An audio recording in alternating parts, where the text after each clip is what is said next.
My name is Peter Johnson. I'm one of the two facilitators, co-facilitators for this presentation on nursing midwifery leadership. And along with my colleague, Judy, say your surname. Khanyola. Thank you. We're going to get started just because we don't want to run out of time. We know that people will be coming in here, and that's okay. I want to point out the microphones in the center. This is going to be a dialogue, a conversation over the next 90 minutes, an important conversation, I believe. And rather than reserve questions to the very end, what we'd like people to do is, as we go through each question, come up to the center and feel free to put your perspective into the mix. I also have this app here that was given this morning. I don't know how it works, but I will be able to collect information or questions or comments that come in this way. I don't know whether we'll be able to attend to the questions, but I believe we'll be able to collect them and perhaps respond in some way afterwards. So I encourage you to add your voice electronically, if not personally. And I also want to say what a privilege it is to be here.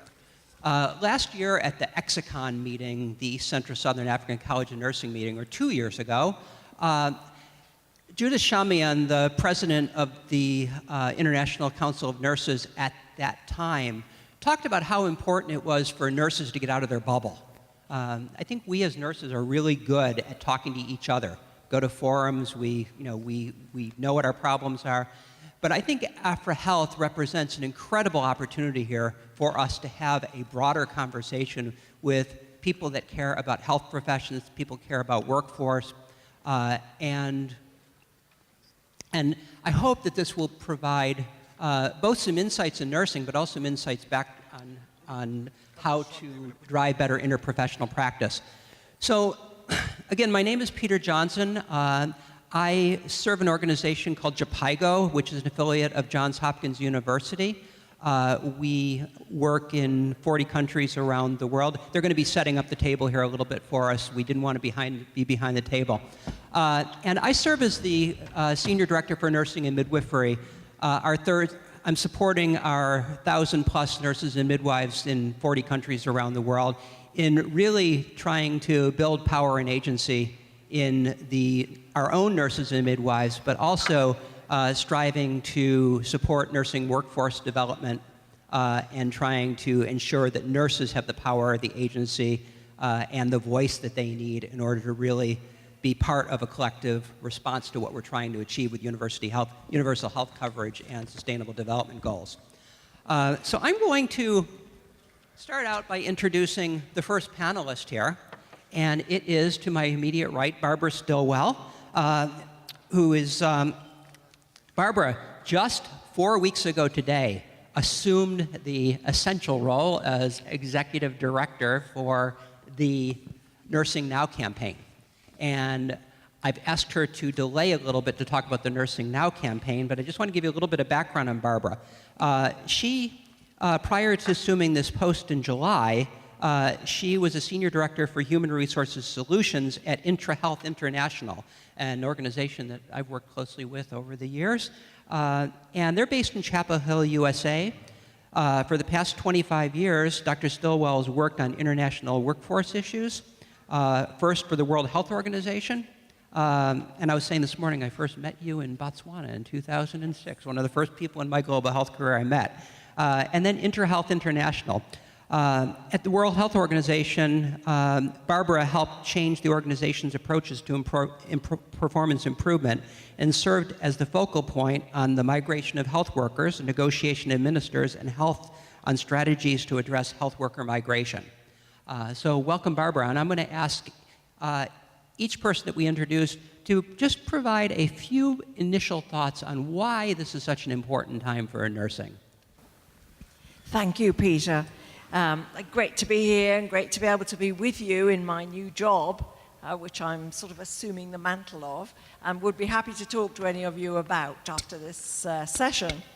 So why is this an important time in nursing? Why did I move from the land of air conditioning to a place where they're having the worst heat wave in centuries, where they have never heard of air conditioning? Well, I did it because nurses are so important to achieving the SDGs, to achieving universal health coverage, and to tackling NCDs. Without nurses, we will not succeed at any of those things globally. And they hold the key. And they hold the key because they take a biopsychosocial view of patients and are able to work with them, to work with people and communities and individuals to achieve health goals. And as the Minister for South Africa was so wonderfully and bravely and truthfully saying, unless we tackle prevention of disease, we are not going to succeed at any of those things. So that's reason number one. Reason number two is because nurses are poised to do just this. And one of the problems is that nurses work under the radar. They extend their roles, they do what's needed, but they often do it without legislation or regulatory frameworks or policy frameworks, or, importantly, as Eric Gooseby was saying, without a basic salary for the work that they do. So those are the two main reasons why I'm now boiling in England. Thank you, Barbara. And Judy, you. Good afternoon, everybody. My name is Judy Khanyola. I work with ICAP, which is an NGO that has been involved in HIV since its beginning. I'm Kenyan, I'm a proud nurse, and I'm very happy to be here and happy to see so many people here with us.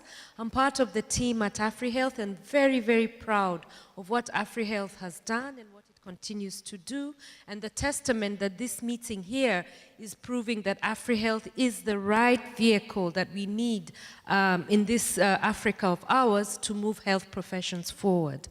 I'm very happy to be part of this panel. I'm very happy to see a lot of my colleagues here, and also even happier to see colleagues from other professions, which really just shows to me that all of us, I think, have the same idea moving forward about the massive health challenges, like, for example, that was demonstrated to us this morning through the panel discussion. I especially liked what Professor Sewa Nkambo said about what is the theory of change of AFREhealth, what is it going to be, and the numerous challenges that face us. But I think all of you agree with me that AFREhealth is the right vehicle to move this forward, and I can see the eager, shining faces in front of me this afternoon, testament to that. One of the things this panel is trying to do differently from all the ones you've had before is to avoid the death by PowerPoint. So we are not having any PowerPoint presentations because it's after lunch, you're tired, you've had the Durban curry, haven't you? So it's probably bubbling somewhere under there and giving you the postprandial slump. So we'll do our best to make sure that, you know, it's a discussion that we are having. We are here not because we are superhuman or supersonic, but simply because I think we have the passion and the drive and we really believe in what we are doing. I want to introduce the next panelist. Her name is Agnes. She's from my neighboring country, Tanzania. Agnes is a registered nurse and midwife. She holds a BSN and a master's in public health, and she started her career in 1991. Agnes, who are you? Show everybody who you are. There she is. She served 11 years as the Director of Nursing and Midwifery Services at Muhimbili National Hospital in Tanzania. So, Watanzania mko wapi? Any Tanzanians? Yay! Where she was responsible for all nursing and midwifery services across a 1,500-bed capacity hospital, ensuring that the high standards of patient and family care were maintained. Currently, Agnes serves as the Registrar of the Tanzania Nursing and Midwives Council, the national regulatory agency responsible for ensuring that education, deployment, and retention of a high-quality nursing and midwifery workforce. During her career, Agnes has trained student nurses and midwives and built midwifery capacity as a trainer using ICN competency-based continuing education strategies. Agnes is an active member of the Tanzania Midwives Association, TAMA, and the Tanzania National Nurses Association, TANA. Please welcome Agnes this afternoon. Yeah, I'm very honored and I'm very happy to be among the panelists this afternoon. And I see this is very important panel to show that leadership in nurses and midwives is very important, as nurses and midwives are located from the lower level up to the higher level. And all programs, all activities regarding health, the SDGs, now the campaign of the health coverage, they can't be without nurses. And they are doing a lot of things, but very unfortunate, sometimes they are not recognized. So we are here to advocate for nurses and midwives. Thank you. Thank you, Agnes. And it's my pleasure next to introduce Beatrice May Banda. And Beatrice, can you raise your hand so people know who you are? Beatrice is a principal nursing officer at Chipata Central Hospital in Zambia. She's also a registered nurse practitioner, so an advanced practice nurse, and nursing inspector under the Zambian General Nursing Council. She is currently pursuing her PhD in nursing with Textile America University, focused on public health. She completed her master's in nursing study at Monash University, Australia in 2016. You traveled the world for your education. In this study, she specialized in nursing and clinical leadership and management. She also holds a BSc nursing degree from the University of Zambia and is a registered nurse. She's sustained experience in both public and private sector of nursing practice and education. Her passion for nursing professionalism has enabled her to contribute willingly to the improvement of nursing standards of practice, leadership, education, research, and public health. So, Beatrice, what's the big thing for you now with nursing? Thank you so much, Peter, for that introduction. I think the major thing that really attracts me to the nursing now is that coming from the clinical background, I think there's so much zeal among us as nurses today to further our education, and also we are conducting research at different levels, different areas of interest. So I think there's a lot of information, new knowledge that is coming in. And this forum, for me, is very important because we get to network, we get to share ideas, we get to learn from each other the best practice that works well. But also, my major emphasis is about getting to the ground. Let's not just do education and research and go into administration. Let's look at patient care. In the wards, the clinical area, the practicum area, where we have these people who need our knowledge, the results that we are about to share to everybody. How best can we manage these people? So for me, when I was called for this symposium, I jumped at the idea and agreed to be a panelist because I saw a great opportunity of seeing the image of nursing profession changing for the better. And it is good to be here to share my experience and some of the things that I know about nursing. Thank you so much. Excellent, thank you. Welcome, Beatrice. Welcome, Beatrice. Our third panelist is Mpoeetsi Makau. Mpoeetsi has more than 20 years' experience in nursing at different levels in Lesotho. She works in both the remote health centers offering primary health care that we are all talking about, district hospitals and regional hospitals, and providing secondary care, and later as a nurse administrator. She is a registered nurse, midwife, psychiatric nurse, nurse administrator, and community health nurse, and holds a master's in public health. She's also worked as a local consultant in the development of the first Lesotho nursing and midwifery strategic plan, and she spearheaded initiatives in the nursing directorate. Currently, Mpoeetsi is head of clinical nursing services in the Ministry of Health. She's a member of several committees in the Ministry of Health and other line ministries, where she's immensely contributed in the National Decentralization Steering Committee, which saw the Ministry of Health as one of the 6 ministries gazetted in Lesotho to decentralize reforms. She has authored and co-authored papers for international conferences and presented. You're welcome, Mpoeetsi. Thank you very much, Judith. Like Judith has already explained who I am, I'm excited to be here in Durban even though it's not my first time, it's my first time to attend the AFREhealth Symposium, and I feel so honored. Actually, as a nurse, and a proud nurse and a midwife, being here, having been invited as a panelist, I say this is the opportunity to advocate for nursing. As we know that nursing is the heartbeat of health system. Others are saying that nursing is the backbone. When the backbone is broken, we can put someone on a wheelchair and push. But when the heartbeat stops, everything stops. So the governments, partners, and everybody needs to recognize, invest in nursing and midwifery so that we can attain universal health coverage. Because without nurses, we cannot realize the SDGs and universal health coverage. Thank you. Last but not least, it's my honor to introduce Sheila Tlou, who's in the center of our group. Sheila, people probably know you, but raise your hand, please. So Professor Tlou is the chair of the Global HIV Prevention Coalition from 2010 till June 2017. She was director of the UNAIDS regional support teams for Eastern and Southern Africa. She's a former member of Parliament and the Minister of Health of the Republic of Botswana from 2004 to 2008. That's nursing leadership if I've ever seen it.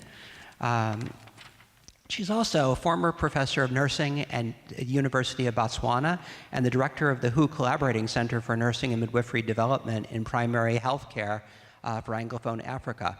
She has conducted research and taught courses in nursing, pre-medical, and social science students on gender issues related to HIV/AIDS, sexual and reproductive health and rights, and aging and older persons. She has played a key role in the development of national nursing and medical education curricula, working to broaden the scope of health services education in her home country of Botswana.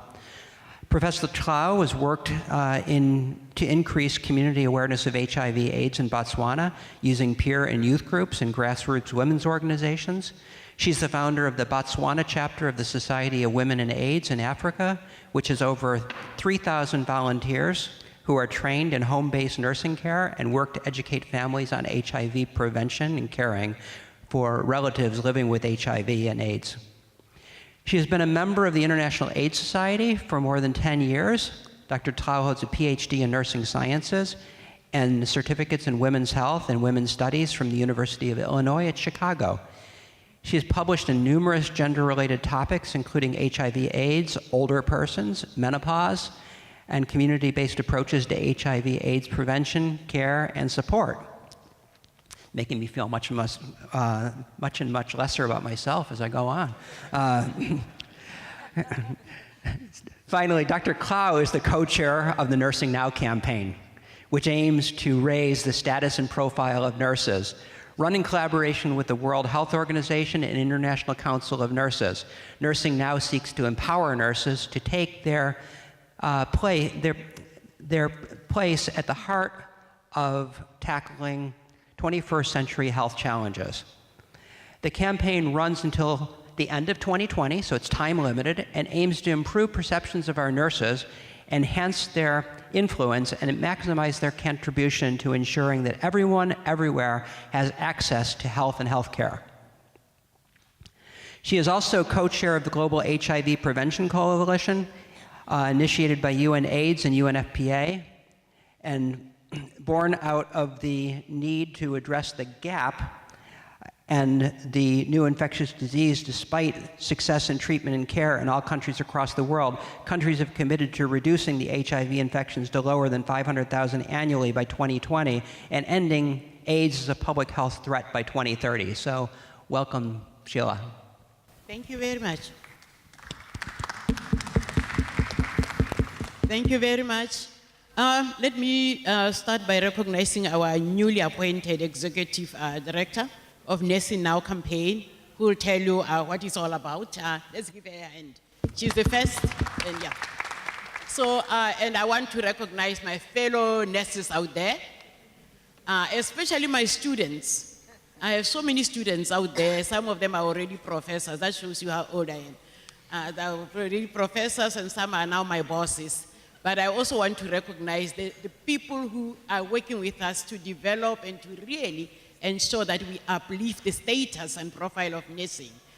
Dr. Francis Omaswa is a real great person, and he is in our campaign and has been with us throughout. I've worked with him all the time, including development of the WHO code on ethical recruitment of health personnel a long time ago, but we are here.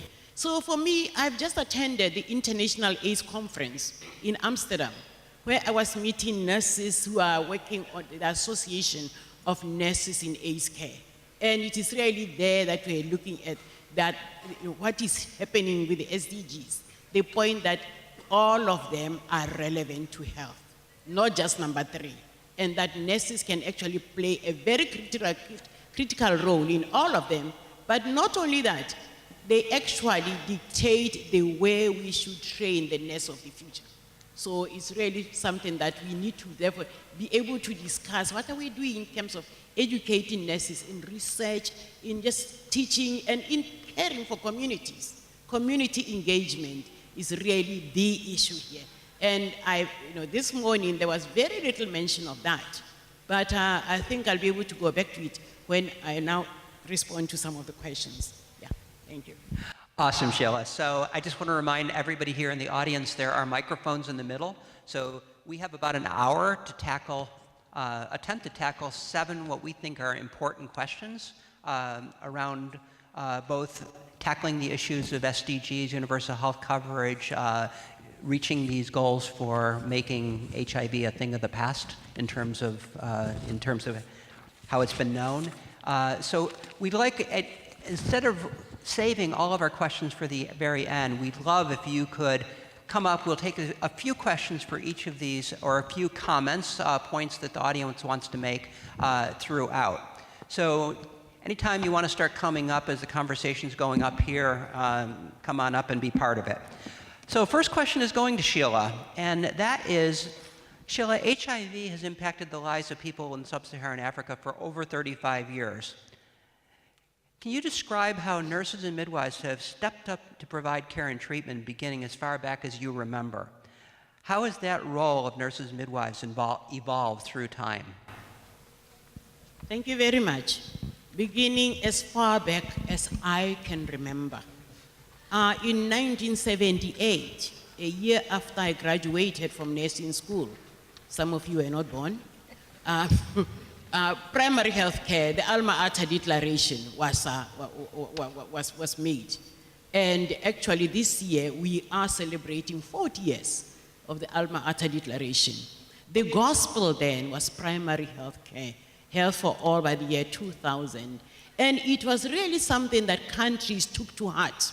They really made sure that we meet those health posts, but the greatest thing in that was that even today, when we think of whether it's caring for people living with HIV, caring for communities or whatever, the principles of primary health care we still have to go back to.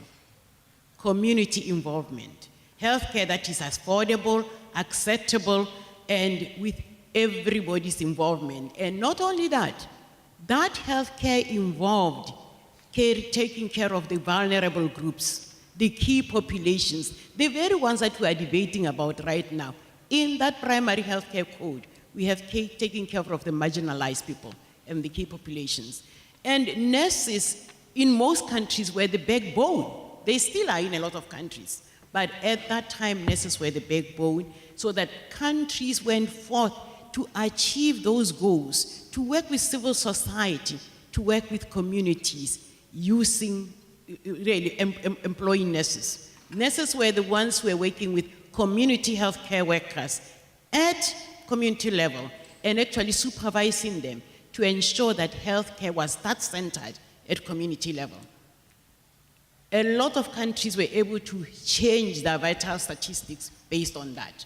My own country, Botswana, by the 80s, the end of the 80s, like 84, 85, our health statistics were similar to those of the Scandinavian countries. We had brought down maternal and child health to those low levels. Then came HIV, and it reversed everything. We saw the roles of nurses now as the leaders at community level, going down and everybody now concentrating on clinics. Even the so-called healthcare workers, which were now actually trying to resuscitate, were now taken from the community to the health posts, to the clinics where they had to now take care of the sick. And I think that's where the dynamics changed. But the nurses were there, they were the caregivers, they were, everything to the people. They were there for the people that a lot of people trusted. Remember, at that time, there were no ARVs. And the nurses were the ones that had to really go through the stress of they themselves getting infected, but at the same time taking care of patients. And at that time, when we now had medications, the ARVs, that was in the 90s, the complication was that the Western world was complicating AIDS care. It was like, no, this has got to be done by doctors. There are so many tablets. Africans, maybe Africa should not even bother because these have to be taken during this time. They can't even tell the time. How will they know that it's 8 o'clock? They have to take, that. And some of us were already there as nurses, were the ones to tell them that in my community, when the sun is here, it's 8 o'clock. If that patient takes those drugs, the following day when the sun is here, it's 8 o'clock, they'll take them. So we had to really do that. And, and a lot of the developing countries, we had to use the resource that we had in terms of, HIV prevention, treatment, care, and support. In Botswana, I was one of those resources, one of the very first people to get curious about HIV, and therefore I was able to train, to educate, actually change curricula. It wasn't easy. There was a lot of resistance from even sometimes my colleagues, but I was able to teach nurses in research, in whatever. By the time we were doing that, master's degree students were actually doing research on HIV. And we're able to work, therefore, with the Botswana-Harvard AIDS Partnership and the HEP to ensure that we educated the nurses, the doctors on HIV. So we saw a rollout of ARVs that has been unprecedented even now, where within like 8 years, we were able to roll out ARVs to more than 90% of the people who needed it at that time. Mother-to-child transmission went down from about 25% all the way to 8% within 4 years. And it was all done by nurses working collaboratively with doctors and also with communities, with great adherence levels. So that even now we're saying, if we are going to roll out to the 90, 90, 90, 95, 95, 95, we need those nurses and midwives in every country to do that. Thank you. Great. And Beatrice, let's turn it over to Zambia. Do you have just a few words about your experience in Zambia? Thank you for that. I think personally, I'm seeing two types of clients that may be HIV reactive. We've got clients who are in the urban areas or maybe the peripheral, at least they're a bit more advantaged, but we get to have people who come from the rural areas who cannot access any information about HIV, AIDS, the treatment, and all that. So in Zambia, what has happened currently is that we noticed that when we graduate nurses, they are posted actually to different healthcare centers. And most of the times you find maybe this nurse is an enrolled nurse or is a registered nurse, but they are going to man this hospital, the small health post, alone, with nobody to help them. They are not midwives, they haven't done theater nursing because those services are not there, but they are the people who the community depends upon to take care of them in terms of HIV and AIDS management. So what we have done through the General Nursing Council of Zambia is that the curriculum for HIV and AIDS management has been developed, and at the University of Zambia right now, there is a course that is running which is called the HIV Practitioner course. In this course, nurses are able to enroll and they are trained on how to manage this kind of clients, and they can even prescribe the antiretroviral drugs to the patient. They don't have to wait for the doctors. They can do their own independent examination. They can request for investigations through the lab and take on the patient and put them on further management once found reactive. And this program is not only happening at the University of Zambia, but it is rolling out into the colleges of nursing. So I think by the beginning of January 2019, we should be starting in the other schools of nursing. But also as nurses, I think we have been proactive in educating. When we go to the registered nursing schools, we find that their curriculum, they get to have a one-week course, like a small workshop, where the registered nurse, they are passed through the HIV/AIDS management. And in there, they are able to get the skills and knowledge that they require. Because once they graduate, you never know where they're going to work. Maybe they're going to be in a rural health center. So they need that knowledge. So even as we graduate this nurse, you find that at least they've got something, some foundation for them to be able to start from that level. But also, I think we have continued to test and counsel the clients. We are contributing because as nurses, I believe we are counselors, and we have the know-how, the psychological care that we can give to patients before starting them on any further management if found reactive.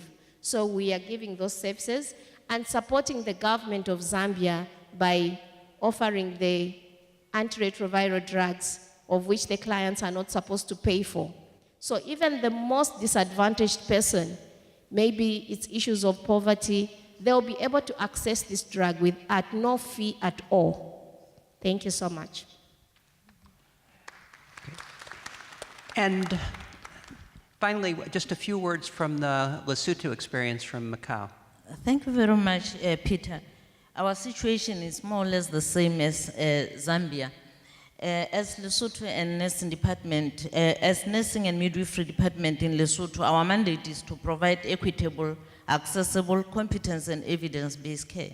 And based on this mandate, the nurses are distributed throughout the country, meaning that our country, our health system is divided into 3 levels: the primary level, the secondary, and the tertiary. And nurses are the only health professionals found in all those 3 levels. At health centers, nurses are alone, and they have to consult, diagnose, and treat patients, meaning that they initiate patients on ART independently, both adults and children. And then before ARVs came into place, nurses were the ones who were counseling patients pre and post counseling and providing a psychosocial support till the patient can die or recover. If the patient was able to get ARVs in South Africa, since it was our neighboring country and it started having ARVs long before Lesotho, though it was expensive for other people to get it. And then nurses, now that we have moved from visit to voluntary test and counseling, we have moved to HTC, which is HIV testing services. Nurses are the drivers of that initiative that was put on by the government of Lesotho. Recognizing that HIV is high in Lesotho, we are at 25% the prevalence rate according to our 2014 Lesotho Demographic Health Survey. The Lesotho Nursing Council found it necessary to expand the scope of practice of nurses. And when it expanded the scope of practice, nurses were no more assisting when voluntary male circumcision was done, but actually they are doing VMMC and early infant male circumcision. So, because the nurses are the only ones who are found at each level of care. Again, Lesotho Nursing Council has made it mandatory for each and every nurse, irrespective of where the nurse is working, to at least before she or he renews the practice license, to attain 3 CPD points out of 12 based on HIV. So that is another move. Like I have already said, that nurses are found in every level of care. At the community level, nurses train the village health workers. They train and supervise them. Even the expert patient, they support them to be able to deliver community-based care. That's three awesome examples, and I think we could probably go on and on from any country in this region. Reflection that I have is that it sounds to me like nurses stepped up to the plate out of a passion to serve the people in their countries because they were well positioned, because they had the local knowledge. I love the story of the son. But it's taken a long time, and I don't think we've still caught up with ensuring that nurses are well educated in order to be able to take on those responsibilities, ensuring that nurses have the legal protection that they need if something goes wrong, ensuring that they are that the scope of practice is changed and regulatory processes are in place to protect the people and to support the nurses. So that's just a reflection that I'm making hearing the stories that you tell. Next question. Thank you. Before perhaps we go to the next question, are there any reactions from the audience? Yes, please, just move to the mic as fast as you can, and we'll take a few minutes to just hear from you as well on what my colleagues have talked about. Thank you very much. Good afternoon. My name is Johanna Mashala. I'm from the University of Botswana. I really appreciate the role of nurses in the healthcare delivery systems. And I've seen nursing profession transitioning remarkably. Actually, right now, they are scientists. As a co-director of AFREhealth, I'm training, I'm coordinating a program where doctors, nurses, public health specialists, are trained together. At the end of the day, really there's no distinction between a medical doctor and a nurse. So really, congratulations to you all. Now, I have very short two questions. One to Professor Tlou.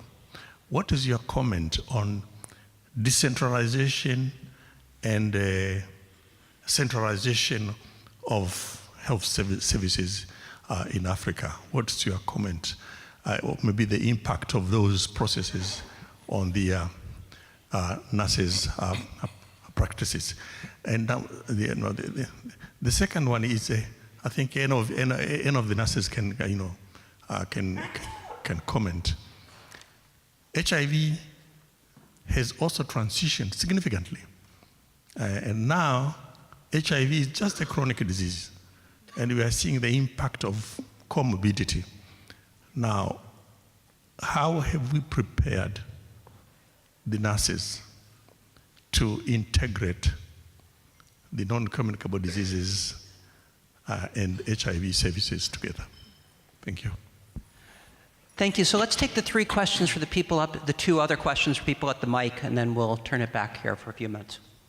So, right. Sir. Thank you very much. I'm Atiene Sagi from University of Jos in Nigeria.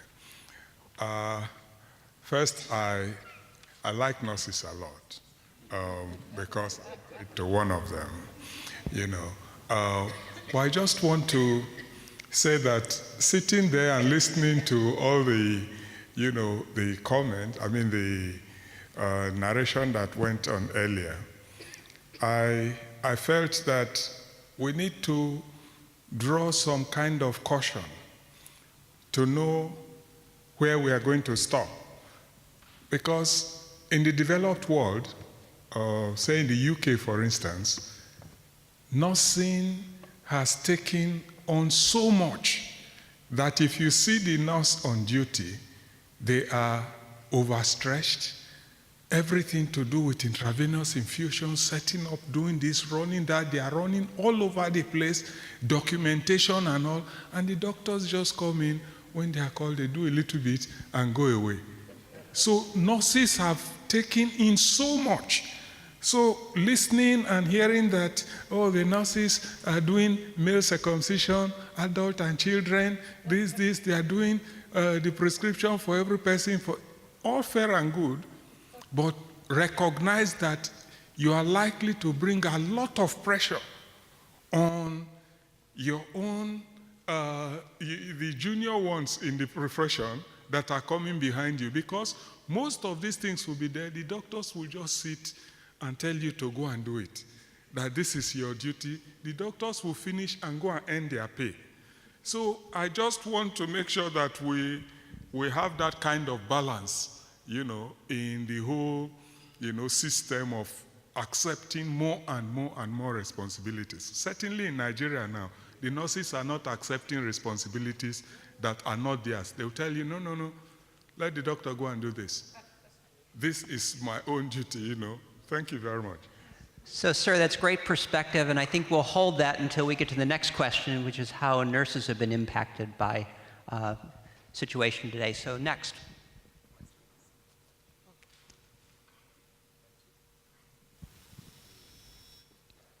Guess the back microphone's not working. Thank you very much. My name is Pule. I'm from Lesotho. I'm a nurse midwife.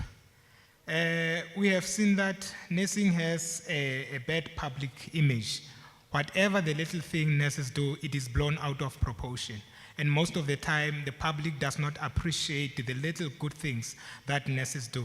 So I'm posing the question to the two ladies from Nursing Now campaign. What are they doing to help countries' association to improve the status of nursing within their countries? Thank you.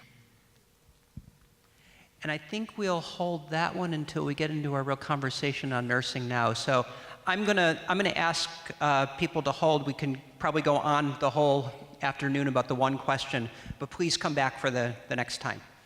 So any final reflections here? Can I answer the Absolutely. question? Because it came from somebody who actually knows the disadvantages of a centralized system. When I was Minister of Health, I worked very closely with the Minister of Local Government because primary healthcare facilities were under her. And all we did was to give the policy, give the support, and communities were able to implement that healthcare. It changed after I left. I was now at UNAIDS, and politicians come and go, but a new politician came in who decided healthcare was going to be centralized. And therefore communities stop being responsible for their own healthcare. And there's been a little bit of a disaster, not too much because Botswana is a country where people had access to healthcare anyway. I mean, by the time HIV came, 80% of the women were delivering in healthcare facilities. But the effect of decentralization is simply that you then have nobody to be able to work with communities to ensure that prevention, that treatment, that care and support, especially the adherence part. We've had patients therefore lost to follow up, something that was not happening in Botswana during my time. We had a more than 90% adherence because we're working with civil society to ensure that the body system was there to ensure adherence. So there is that kind of disadvantage. To my fellow Nigerian who was here, I think, it depends, my dear. You are talking more of a system where the doctors are there. We are talking of a system where it's only nurses. Nurses make up 80%. And therefore, there's no doctor standing there. The doctors are running around in the same manner as nurses are. It's simply a question of collaboration within the team to ensure that, okay, you know how to do this, and therefore, take over while I do this side. So we are still burning, putting out the fires in some of our countries. So I don't think there's a case, time for lassitude. In Botswana, we only just opened our medical school. And some of the lecturers are here, and you just heard of how students are trained together, because we really want to have that collaboration and working with communities that are trained more at community level than within the healthcare facilities. Thank you.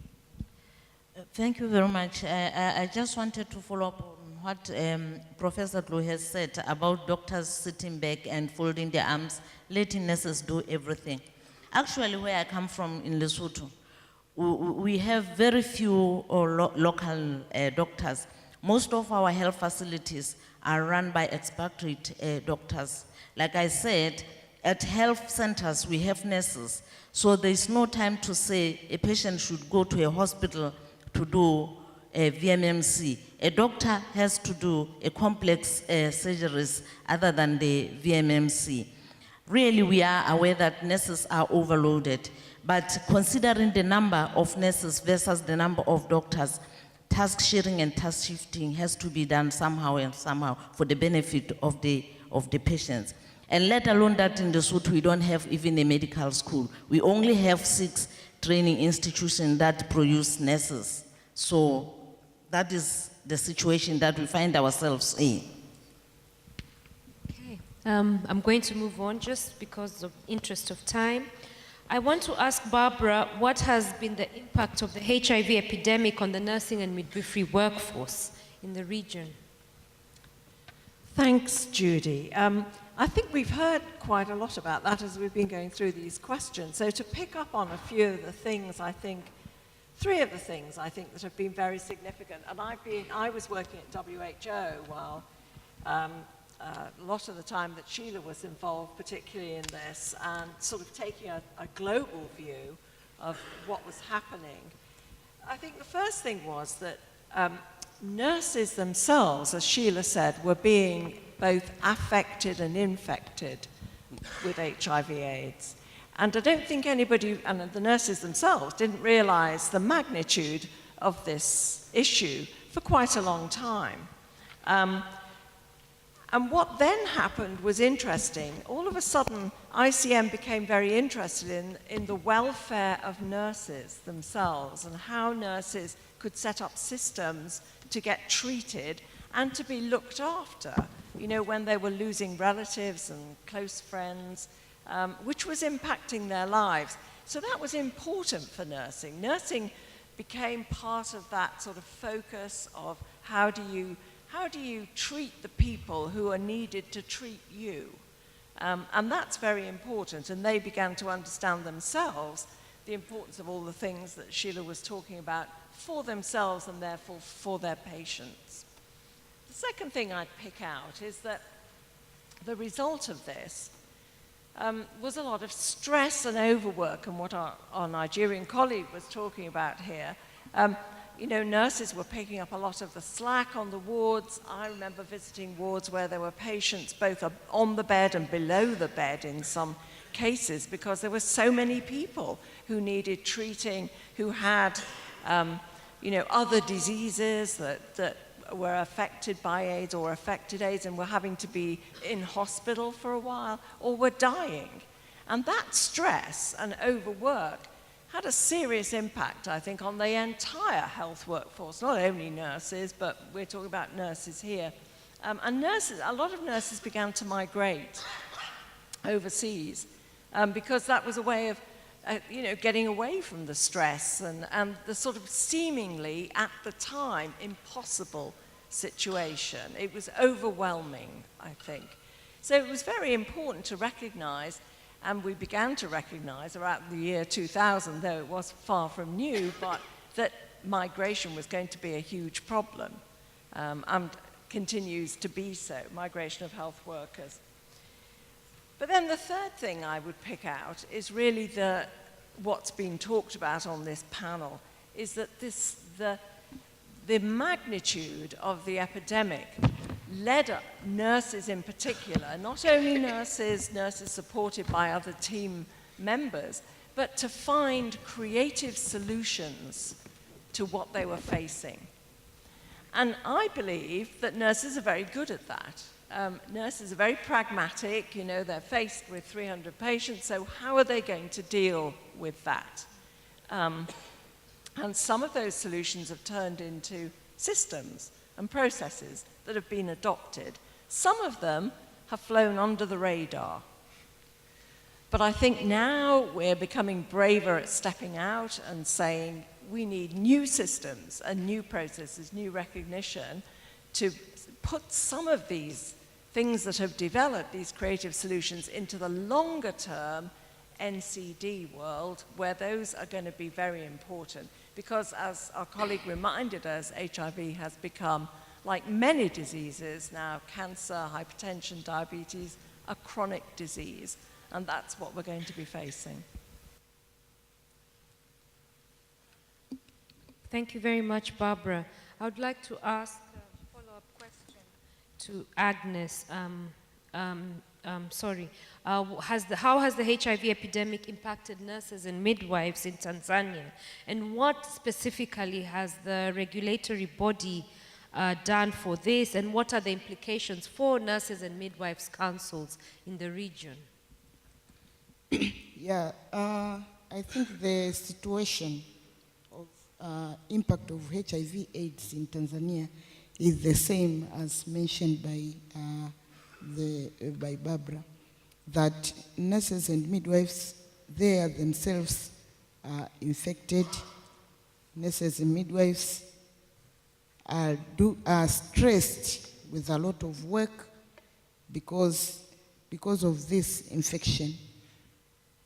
The shortage of nurses and midwives is now very serious, and there is absenteeism and increased demand to the provider. They are doing a long time. They are supposed to work for 8 hours, but now they can work beyond 8 hours. But the community still demand for the quality care. So what are the council is doing is to make sure that task sharing is being implemented by amending the scope of practice of nurses and allow even the auxiliaries to assist nurses in some of the work which are not technical, to make sure that they do their work, but they have an assistance from other cadres. But also, we have this, it is new in Tanzania. We used to use the nurses to do community health activities, but now we have new cadres of community health workers. They are working hand in hand in nurses. So the regulatory, what they are doing is to make sure that the rigidity that everything should be done by the nurses and midwives who are trained in this, maybe to the certain extent, is now, they are now flexible to amend the scope of practice. Thank you. Thank you very much. I again take some few minutes to take some questions from the audience on some of the things that the colleagues have just discussed. We have any reaction from the audience? Any questions? Any? Yes, please, Vamsi. Is that you? Yes, it is me.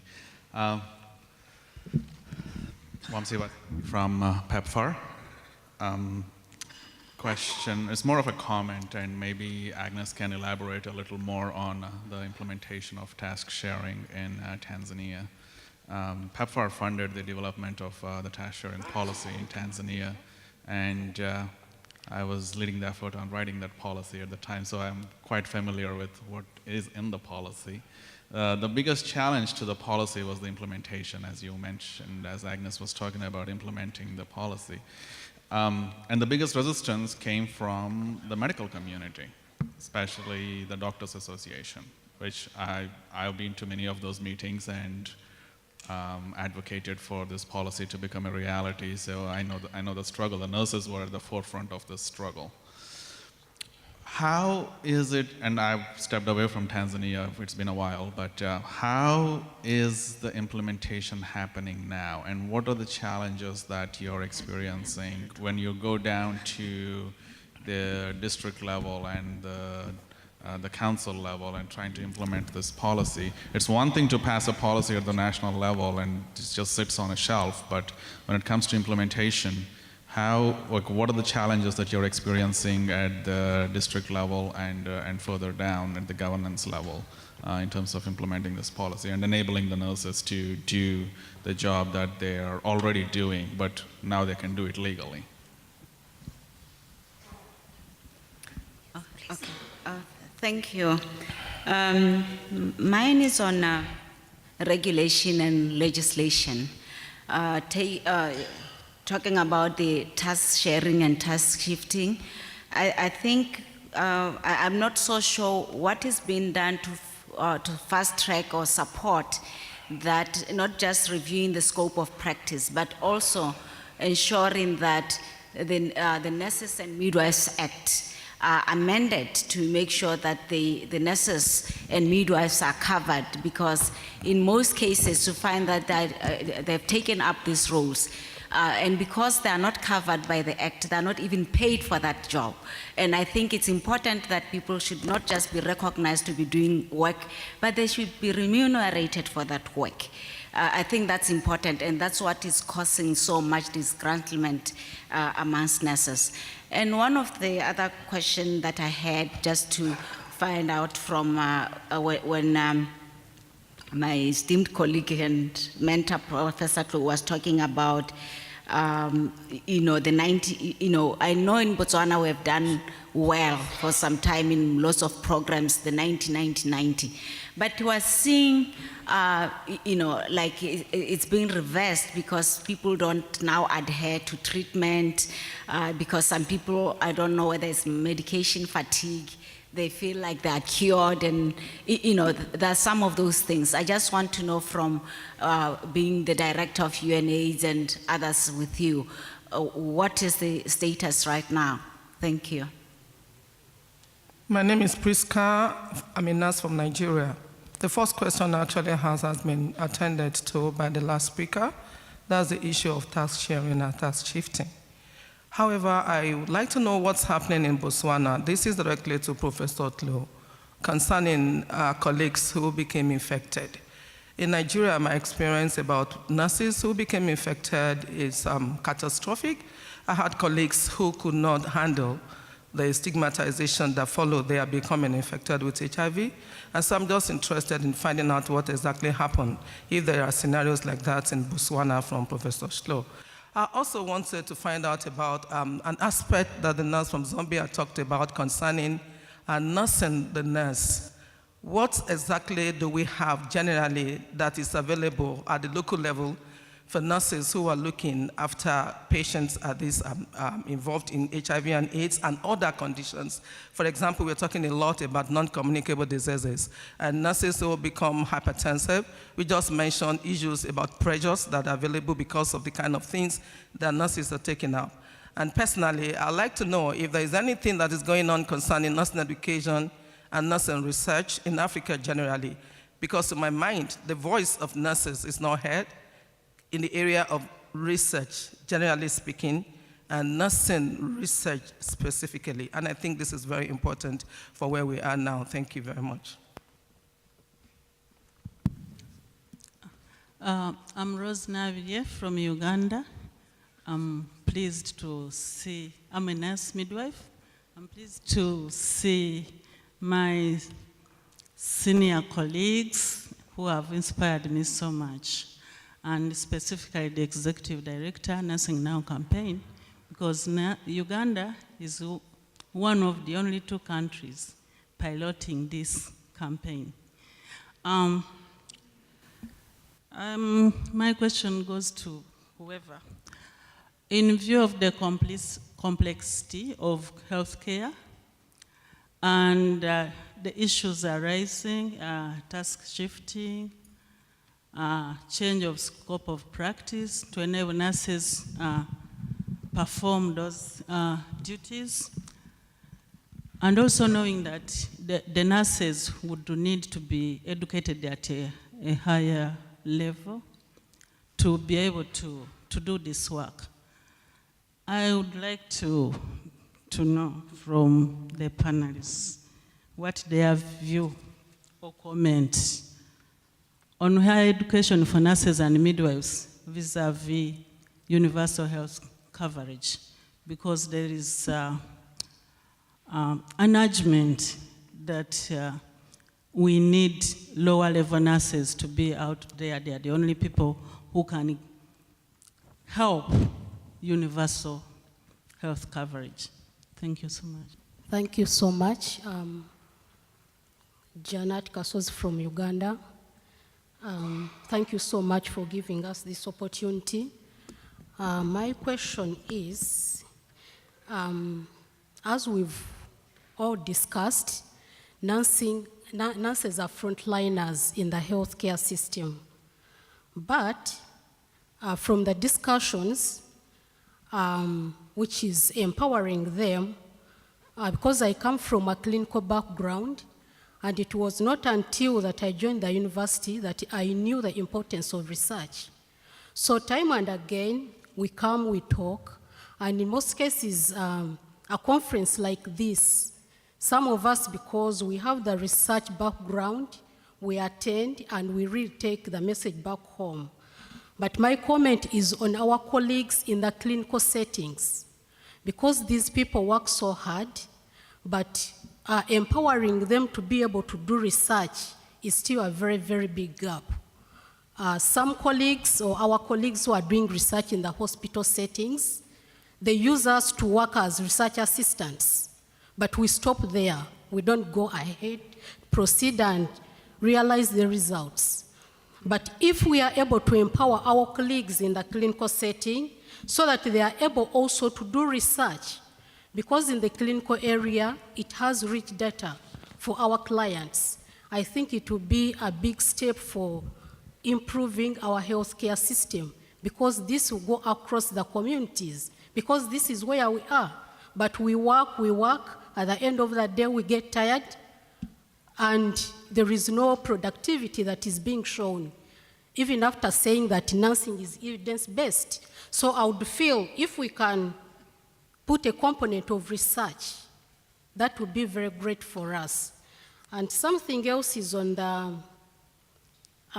nursing as a system across the regions. My question here is, just it crossed my mind, is there any way we can streamline the system itself so that as nurses, Africa-wide or countrywide, we are able to talk the same language. We move together as a team. So that if we are talking about curriculum, maybe for bachelor nurses, it's the same. If we are talking about anything to do with nursing, we are talking the same language, despite the settings. Because in the geographical settings, we have other specific things that we can entail into the curriculum, and we are able to move forward. Can I ask you to stop, please? This is an excellent conversation. There's an incredible amount of food for thought on the table. Unfortunately, we are getting low on time. And I'm going to ask, we'll take this one more comment if okay, and then I'm going to ask the panel to delay response on this. We're going to go to the Nursing Now campaign, and then we can come back and final thoughts. We can address some of these excellent comments that are coming up. Absolutely. Thank you for the opportunity. It's going to be a very quick one. Prof. Sheila, you did say that in your area, no doctors. Okay, so because there are no doctors and you have a lot of nurses, no doctors and a lot of nurses, then the nurses have to do all the work that you guys are doing. And I must admit with the other person that said personally, personally that I admire and respect nurses. However, are there no pharmacists in that area? So, because if there are pharmacists, whether they're in the community, like in their own chemist, private pharmacy, or even in the hospital. Forgive me, I didn't mention who I am before I started, Elizabeth from UKZN, and I'm a pharmacist. Okay, so if there are pharmacists there are some work that I think the nurses can actually approach, and call on these nurses if they are, if the government and the setup are, allowed, so as to, take the pressure off all the, all the work that is on ground.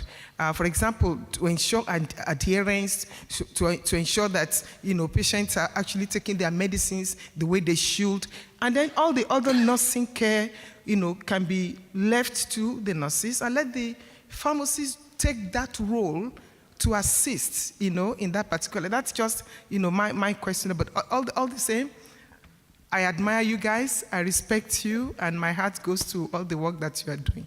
Thanks for the opportunity. Excellent. Now, if I can, the Nursing Now campaign was launched in February, and I'm happy to say this global campaign is spreading like wildfire, particularly in this region.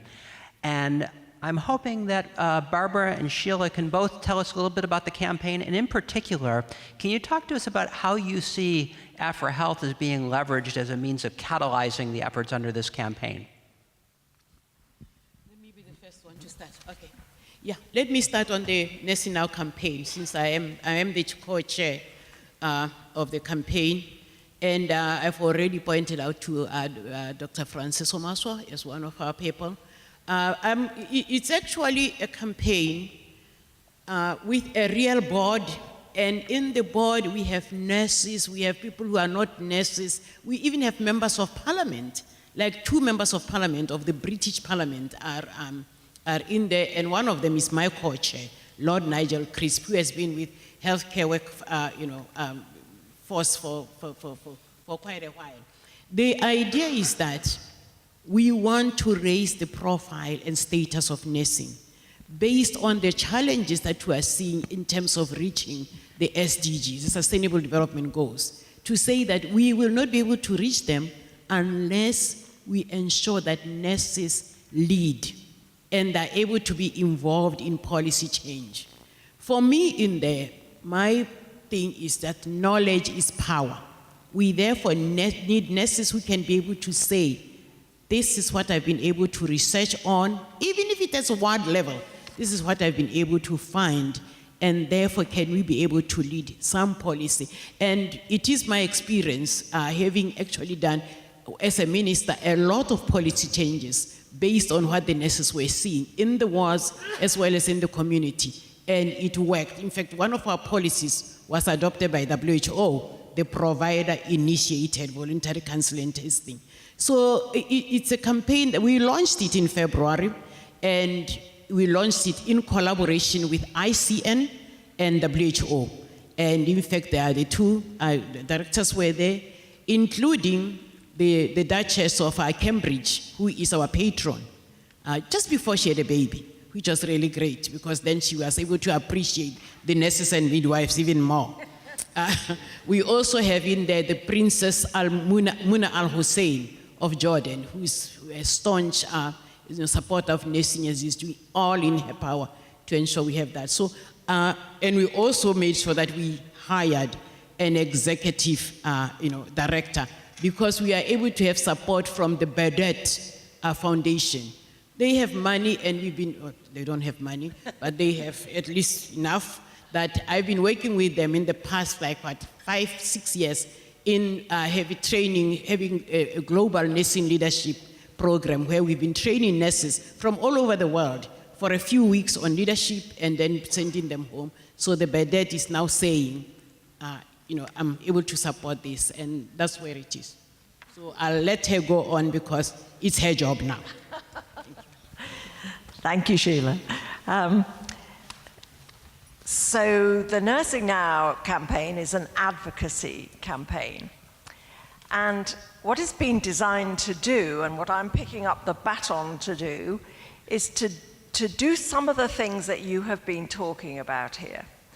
But let me preface that by saying that it takes a team. It takes a multi-professional team to bring about the kinds of changes that we are talking about. We don't want to be nurses talking to nurses.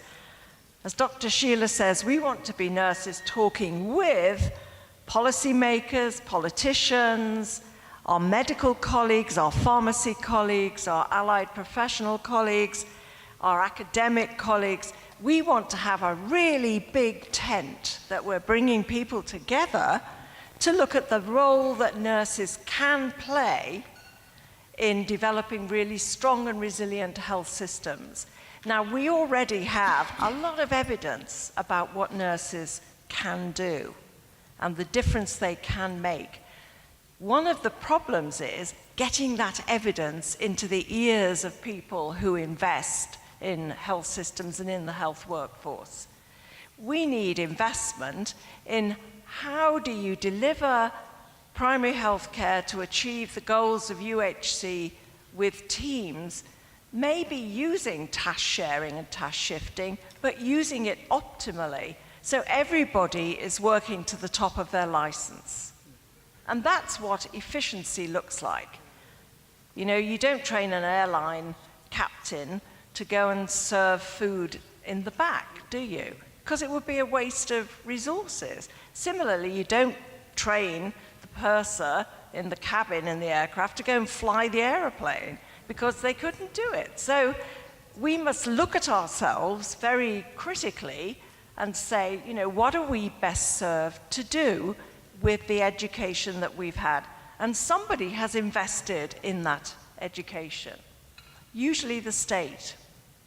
So we need to learn, how do we give back in the most optimal way? And that's one of the messages that we want to push out through the Nursing Now campaign, but we want to make sure it's not us that are saying it, sitting in London in our little ivory tower. It's everybody who's out there in the countries who's collecting this evidence and sharing it. And it's both on the effectiveness of nursing, getting nursing to those decision-making tables where some of this can be talked about, and getting nurses to be the leaders that they often are, but they remain invisible. So making the invisible visible. And that includes an attention also to the role of women in government, in policy. So those are our goals. The way we're going to enact this is by working closely with countries. So far, we have over 40 countries who've bought into this campaign, have launched their own Nursing Now campaigns. If you'd like to do that and you don't have one, please see me afterwards. Thank you, Barbara. And Sheila, do you want to? Yeah, I wanted to say that one of the first things that Nursing Now did, even before the new Director General of WHO was elected, was to talk to him. Actually, it was more to, let me say it for a better term, to really like blackmail him, to say, if we campaign for you, are you going to make sure that we do have nursing representation at WHO? Remember, we have not had a chief nursing officer, a director of nursing services at WHO for quite a while. So that was his promise, so that when he was elected, it was like, we are here, and we now have the first, of course, after quite a while, the director of nursing services within WHO.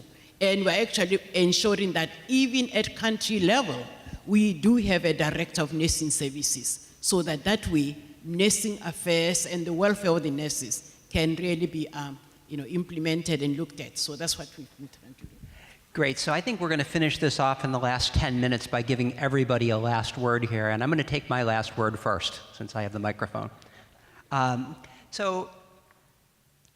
got to meet Elizabeth Euro, the new Chief Nursing Officer at WHO, a couple weeks ago at the WHO Nursing and Midwifery Collaborating Centers meeting.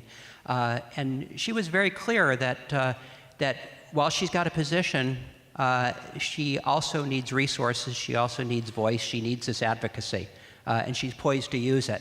I think it's important that we have nurses that are in senior positions, that are part of teams, but I think as long as they will only have the power that they have if they are fully at the table with other leaders, whether that be at a global level, whether it be at a national level, whether it be at a facility level, community level. I just want to say that Chipaigo has been, when Lord Crisp reached out to us the first time, first thing that we said to him is it's all going to be at a national level. And we're poised to support through boots on the ground.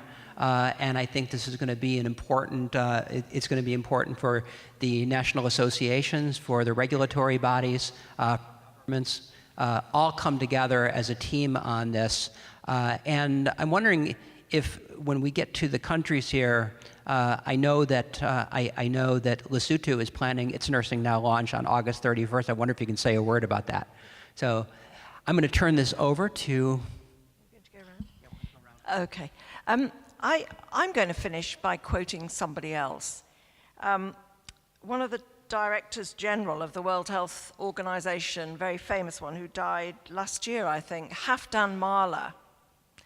In 1985, Halfdan Mahler said this, just say the year again, 1985. If the millions of nurses in 1,000 different places articulate the same ideas and convictions about primary health care, and come together as one force, then they could act as a powerhouse for change. Sadly, that quotation remains relevant today, but now is our time. Now is our time. And we need to come together, all of us together, nurses, but all of us together, and we could be a powerhouse for change. So yes, now is our time, to drive healthcare services to be as close to our families as possible. And let me make emphasis, because I'm more interested in the grassroots. As administrators or even educators, researchers, I think even as we are seated here, there's something that has motivated us and that we feel we can share when we go back. So I would like to urge all of us, even if we are in administration in the offices, can we please go down to the clinical areas? Like right now it is happening in Zambia. We have people like the Director of Nursing Services, you find in her own time. She'll get into her white uniform and go to the ward and work by the patient's bedside. And the emphasis here, again, is primary health care. We want to make sure that preventive medicine is the core business of today for the wellness of the people. So can we drive that agenda? Because I think it's cheaper than the curative one. And please, let's focus on that, and I hope it works well.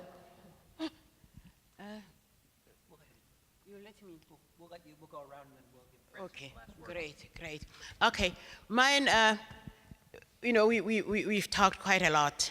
And my message is simply that when nurses and midwives are educated and supported to lead, they can actually bring back quite a lot in terms of universal health access, as well as policy change.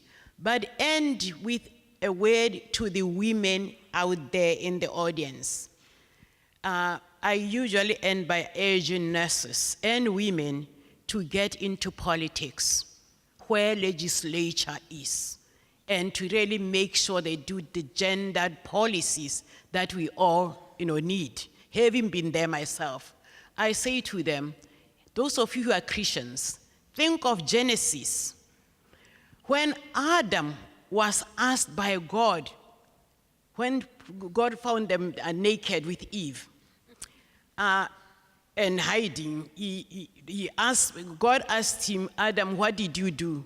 Adam could have given any form of reason, but what did he say? He said, the woman that you gave me made me do it. The moral of the story is men never represented us then, they never will.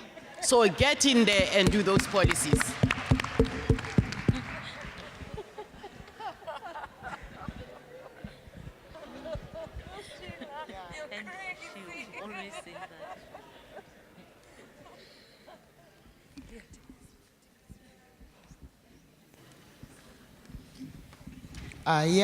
My message today is nurses and midwives need to be involved in decision making at all levels.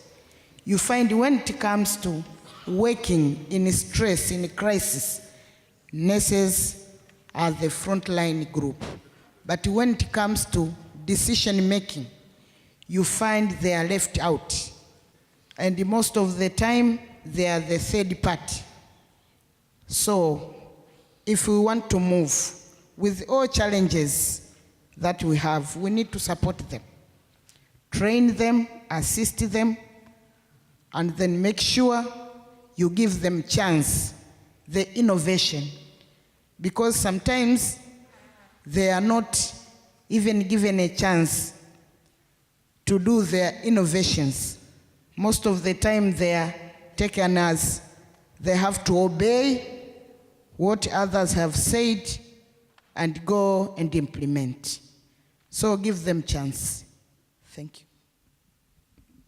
Thank you very much. My message is very short.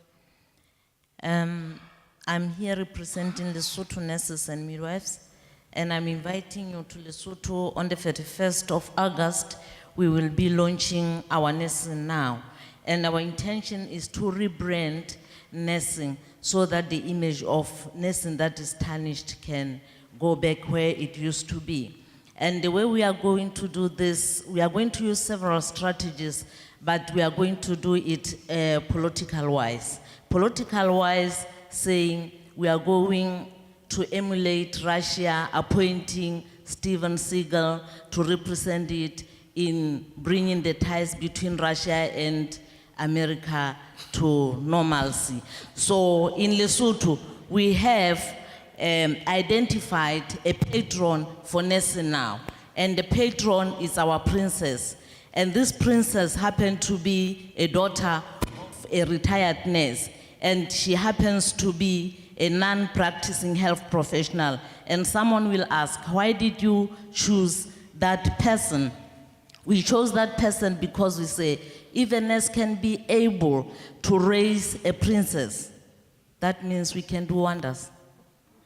And we are saying, this is a health professional, even though it's not practicing, she knows and she has worked with nurses. So she's in a better position to improve the image of nursing. And lastly, we say, as a princess, she knows very well that there is no princessship if the people she is leading are sick and are ill. So we found it necessary to identify this lady as our patron. Thank you. Thank you for being a wonderful audience. My final words are just, like I mentioned when I started, I think AFREhealth is the best vehicle that we have at the moment to put to fruition a lot of all these very good discussions that we're having here.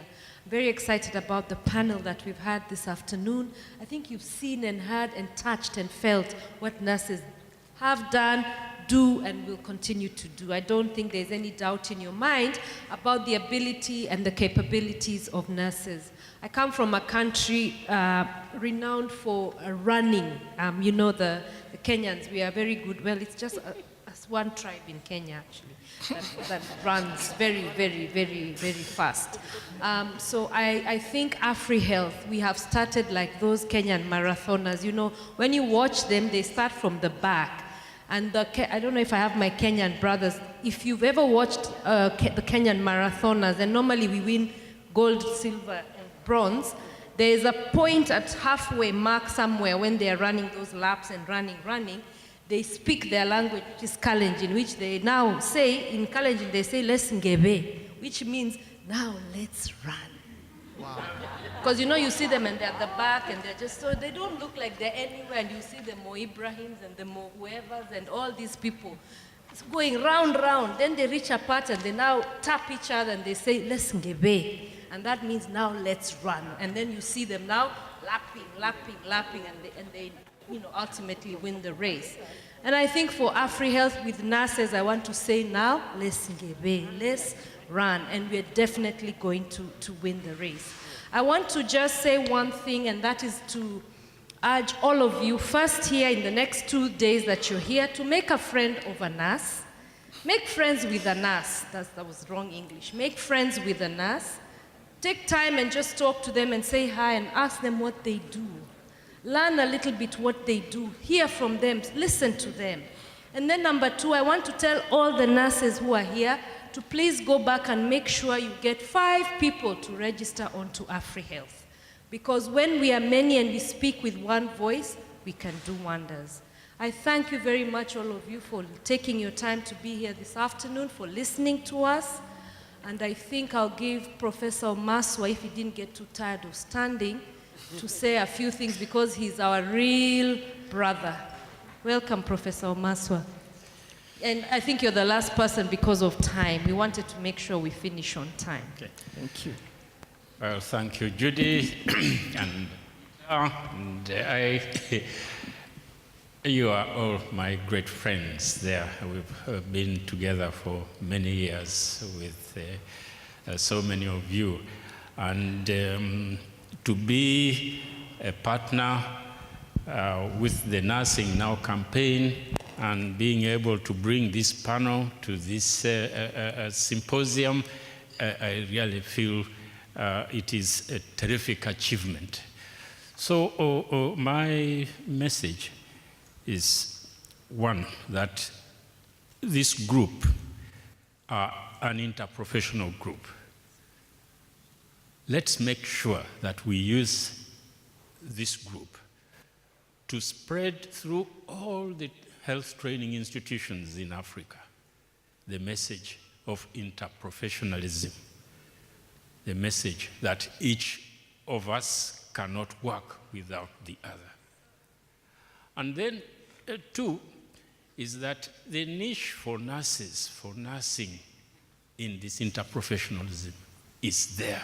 Nurses are the largest number among us. Maybe community health workers will be more because they are just so, but they are usually not classified as professionals. Among the professionals, nurses are the largest number. With universal health coverage, our message should be to stop people from seeking health care, to enable people to maintain God-given inborn health for as long as possible, maybe to reach old age and to die without needing to be treated by a health system. And nurses have got the biggest potential in our group to achieve that.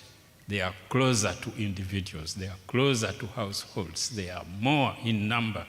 And I would like to encourage this Nursing Now campaign to readjust the training, not just nurses, but all of us, doctors, pharmacists. So we are all here to reframe our training so that we focus more on supporting individuals, families, and households and communities, not to seek health care by promoting health-seeking behavior above all. And I believe that with this campaign, the Nursing Now campaign, they will lead the world in that direction, and the rest of us will follow. So I thank you very much for your messages. And Sheila, Adam must have made a mistake when I don't know even whether he was properly quoted. I think he was not quoted properly.